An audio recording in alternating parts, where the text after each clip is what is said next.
Fast news plus. 2024 के लोकसभा चुनाव को देखते हुए बीजेपी का खाका तैयार। अब मुस्लिम बहुल इलाकों पर होगा मेन फोकस। मोदी सरकार 2019 की गलतियों से लेगी अब सीख। क्या होगा मोदी की कमजोर 14 सीटों का महामंथन? देखिए हमारे साथ फास्ट न्यूज प्लस की इस रिपोर्ट में। देश भर में आज नवरात्रि का दूसरा दिन है। ये एक ऐसा महापर्व है जो सभी राज्यों में खूब धूमधाम से मनाया जाता है।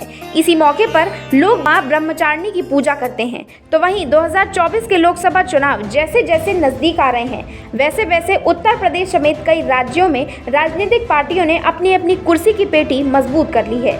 आपको बता दें कि 2024 में होने वाले लोकसभा चुनाव को लेकर सभी राजनीतिक पार्टियां मंथन कर रही हैं। इसी बीच बीजेपी यूपी में मिशन 80 में जुटी हुई है। बीजेपी ने नई रणनीति तैयार की है।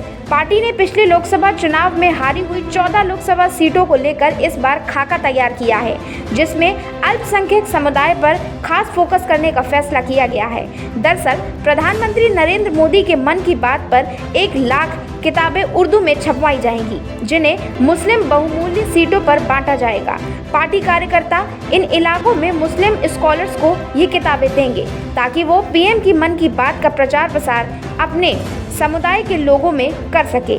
इसके अलावा मुस्लिम समाज को बीजेपी ने जोड़ने के लिए अल्पसंख्यक मोर्चे के कार्यकर्ता लोगों के साथ मिलकर चर्चा भी करेंगे। आपको बता दें कि लोकसभा चुनाव के लिहाज से उत्तर प्रदेश देश की सभी राजनीतिक पार्टियों के लिए सबसे महत्वपूर्ण राज्य है। यहाँ से सबसे ज़्यादा 80 लोकसभा सीट आती हैं। इसलिए राजनीति में कहावत भी है कि यूपी से ही दिल्ली का सफर तय होता है, यानी कि जिस पार्टी के पास यूपी में सबसे अधिक सीटें हों, उसका रास्ता प्रधानमंत्री की कुर्सी तक पहुंचने के लिए खुद बन जाता है। 2024 के लोकसभा चुनाव में एनडीए ने यूपी की 80 में से 73 सीटें जीती थीं।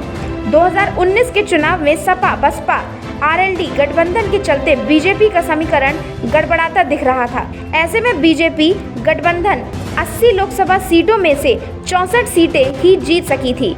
इसी तरह से 2014 की जीत ने अपनी 9 सीटें 2019 में गंवा दी थीं। 2019 में बीजेपी को बिजनौर, अमरोहा, मुरादाबाद, संभल, रायबरेली, घोसी, लालगंज, जौनपुर, अंबेडकर नगर, गाजीपुर, श्रावस्ती, मैनपुरी, सहारनपुर, आजमगढ़, रामपुर और नगीना इन 16 सीटों पर हार मिली थी।